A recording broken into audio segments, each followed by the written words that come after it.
దేవర 6 ఏళ్ల తర్వాత ఎన్టీఆర్ హీరోగా వస్తున్న సోలో సినిమా. ఆర్ఆర్ఆర్తో ఎన్టీఆర్కు వచ్చిన ఇమేజ్కు 2 ఏళ్ల నుంచి ఈ సినిమాపై వస్తున్న వార్తలకు సినిమాపై ఓ రేంజ్లో హైప్ ఉంటుంది. అంచనాలు కూడా చాలా భారీగా ఉంటాయి. సినిమాపై ఫ్యాన్స్తో పాటుగా సగటు సినీ ప్రేక్షకుడు కూడా చాలా ఆశలు పెట్టుకున్నాడు. చిన్న హీరోల సినిమాలకే ఈ మధ్యకాలంలో అంచనాలు భారీగా ఉన్న సమయంలో ఈ సినిమాపై అంచనాలు ఏ రేంజ్లో ఉండడంలో తప్పే లేదు. కానీ సినిమా విడుదలైన తర్వాత కన్నీళ్లు పెట్టుకున్న ఫ్యాన్స్ కూడా ఉన్నారు. ముందు నుంచి నెగిటివ్ ప్రచారం చేస్తున్న వాళ్లకు ఈ సినిమా పబ్లిక్ టాక్ బాగా ఊపిచ్చిందనే చెప్పాలి. ఎన్నడూ లేని విధంగా ప్రీ రిలీజ్ మార్కెట్ భారీగా జరిగింది.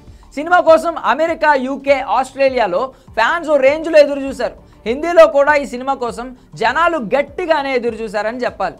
కానీ నెగిటివ్ టాక్తో కాస్త డీలా పడింది సినిమా. కానీ సినిమాను చూస్తున్న కొందరు మాత్రం సినిమా బాగుంది అంటూ చెప్పే ప్రయత్నం చేస్తున్నారు. డైరెక్షన్ మైనస్ అయినా ఎన్టీఆర్, అనిరుద్ధ్ సినిమాను ముందుకు నడిపించారు.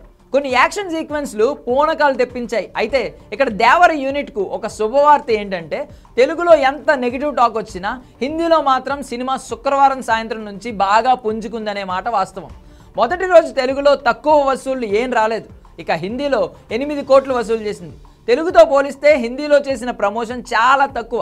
అయినా సరే అక్కడ శుక్రవారం సాయంత్రం నుంచి భారీగా టికెట్లు బుక్ చేశారు. ఇక తమిళంలో కూడా సినిమాపై మంచి రివ్యూస్ వచ్చాయి. దీంతో హిందీలో 100 కోట్ల వసూళ్లు పక్కా అంటున్నారు ఫ్యాన్స్. సోమవారం సాయంత్రానికి ఓ అంచనా వస్తుందని భావిస్తున్నారు.